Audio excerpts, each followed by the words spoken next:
let's hop into night one, and before we get into the big one, because CM Punk, the match itself, it was cool.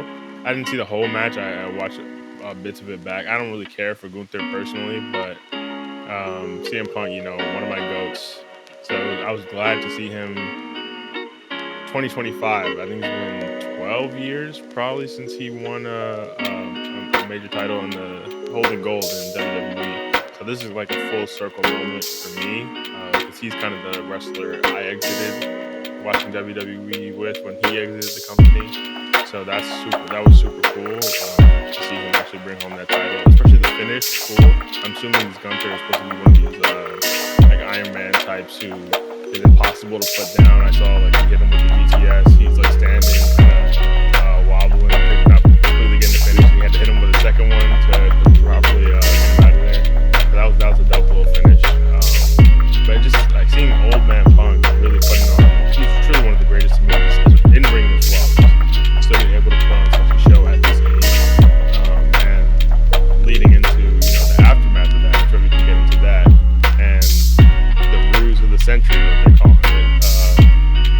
Because I actually wasn't around 2015 when Seth cashes in back at that WrestleMania, or 2020. Whoa, 2021. I don't remember the second time he pulled some other whatever of the century moment that they're calling. I forget the second one, but this one, that was dope to see. I'm not gonna lie. I'm sure because there's so much history between these two wrestlers, Seth Rollins, CM Punk, and so much behind the scenes stuff with these wrestlers that their stories feel so earned.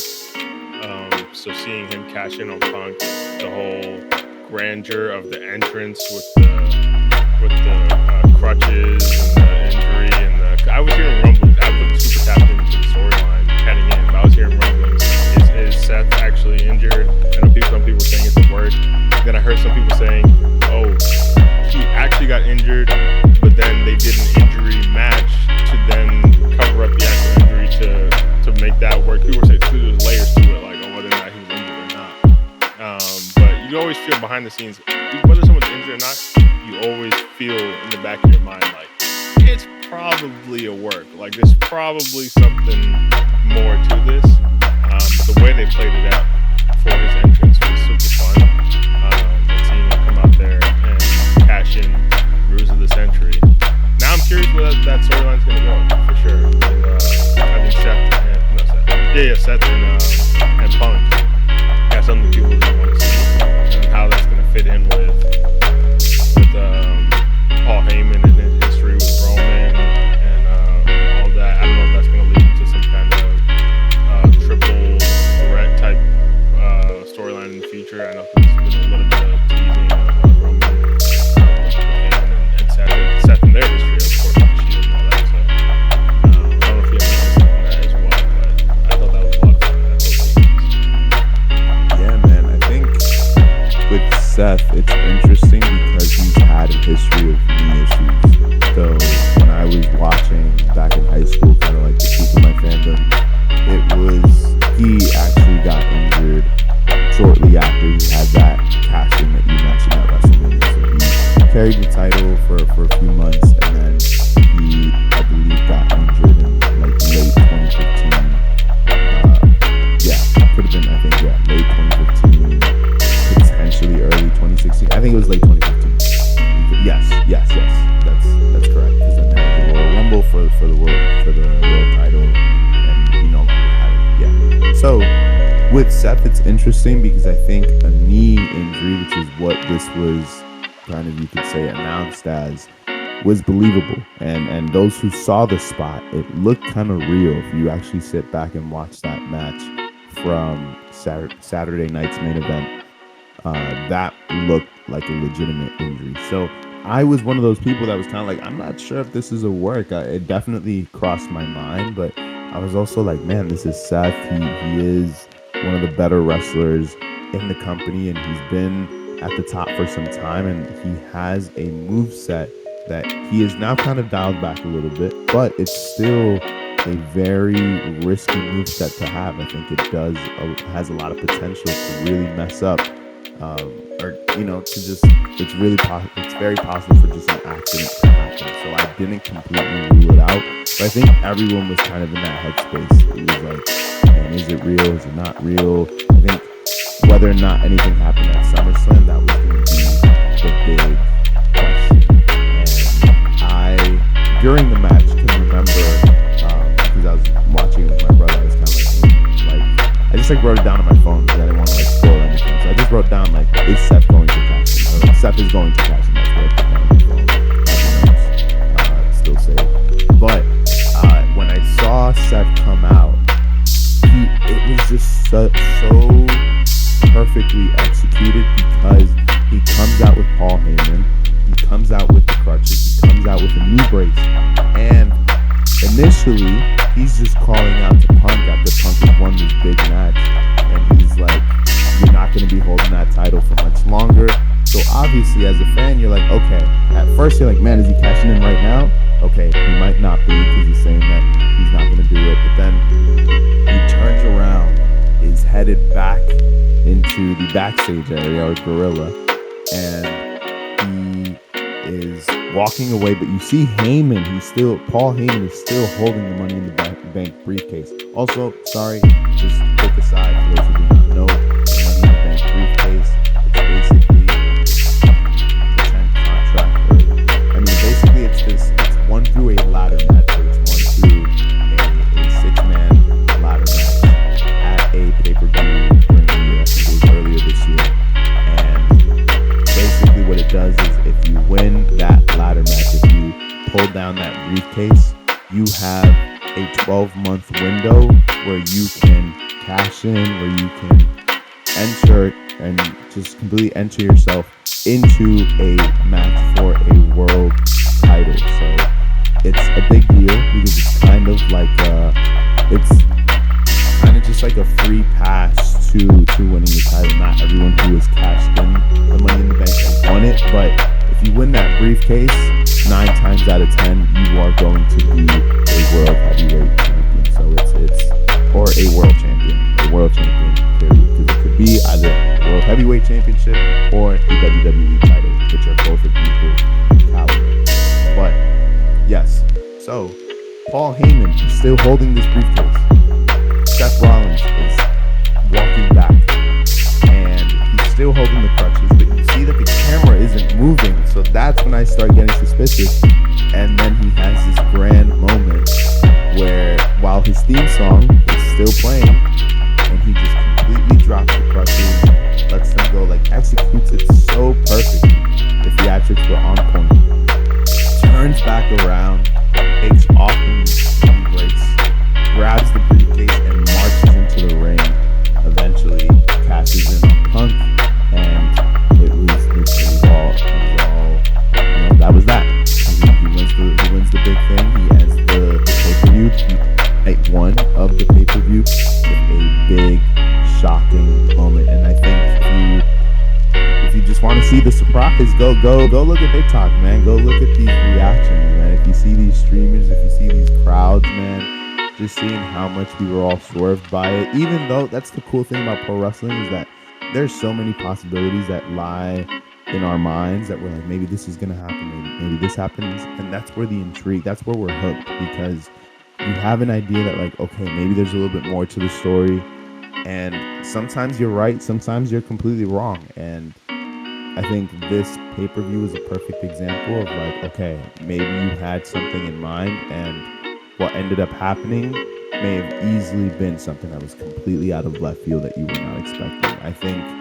the Seth cash in, even though I had a slight idea on it happening during the match, this was a prediction I came up with kind of just on the spot. So going into the match, I thought it was just going to be, and many people on Twitter just thought it was going to be a regular match, Punk and Gunther. I thought Gunther was going to retain. So the simple fact that it changed hands, the simple fact that Punk wins the championship, I'm like, wow, you can just end the pay-per-view right there. You can just end night 1 right there. But then there's an added twist, which is crazy. So that's what made it so interesting. That's what hooked me. That's what got me really excited. Because I was like, man, if this was night 1, I really wonder what night 2 is going to hold. Yeah, and I think you make a great point in terms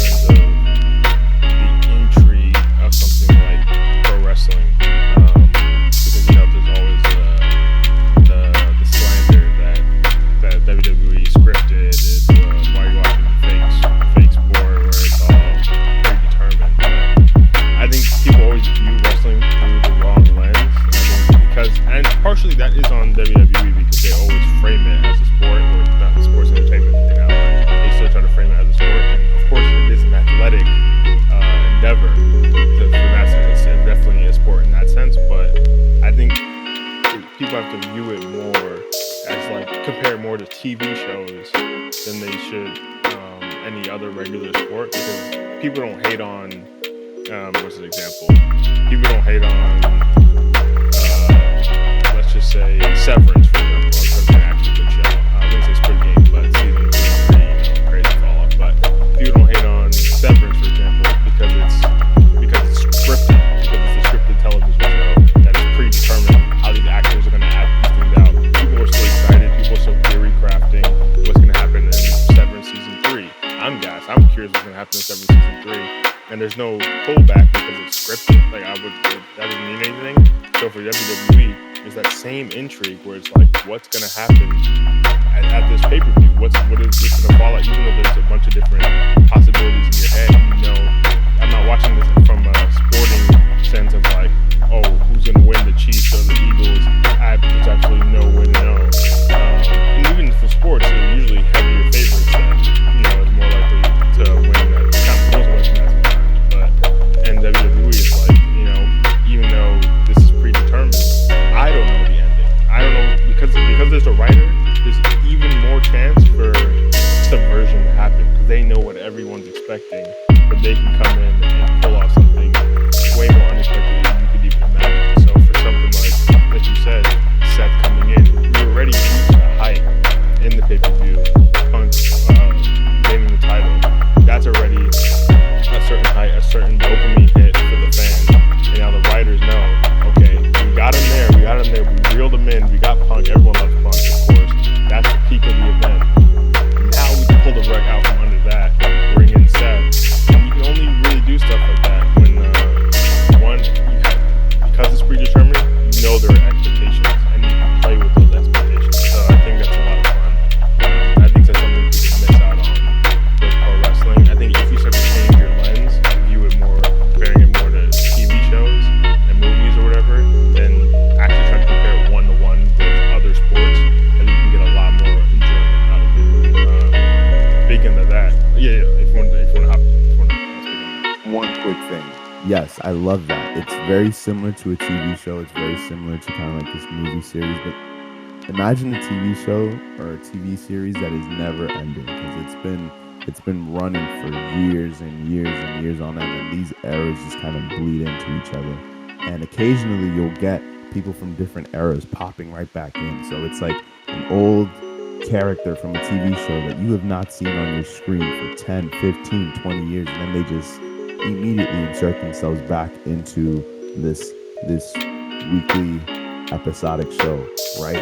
And another thing I want to make sure we add is that there is well-documented evidence of like, yes, this is something that is scripted. Yes, this is something that is predetermined, but it's including the careers and the lives of actual humans who have genuine feelings and reactions to the things, to the way they are treated on the card. So CM Punk is probably the biggest example of that. Someone who felt like he was genuinely getting mistreated, genuinely being overseen in the company that he was really busting his back for, right? He was really trying so hard to just be that main guy.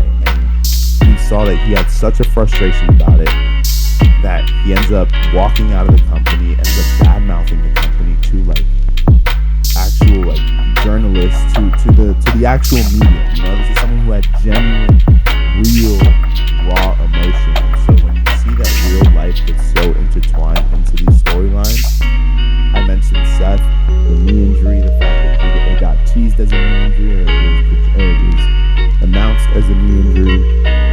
These are real life events that end up getting mixed into the story. So that's what kind of blurs the line sometimes, because you're like, as a fan, I'm like, man, Punk still hasn't gotten that. Yes, he won the world title, but he held it for a few minutes, maybe 5 minutes, before it was taken away from him once again. So you're also understanding that these storylines are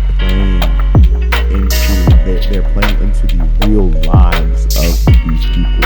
And so I think that's what makes it even crazier, because you know that real humans are involved, and there are real consequences to the way these things play out. We lost Punk for 10 years. We lost one of the greatest wrestlers of all time for 10 years because he was so dissatisfied with the way things were playing out when he was on the roster in the 2010s. So you understand that, man, everything here matters. Right now we're dealing with the Cena retirement tour, and we're going to talk about that in a bit. But that's also like, wow, this is the last time I'm going to see the greatest wrestler of all time, and this is the way his farewell tour is being booked. So it's interesting because it's yes, it's so much like a TV show, but there is an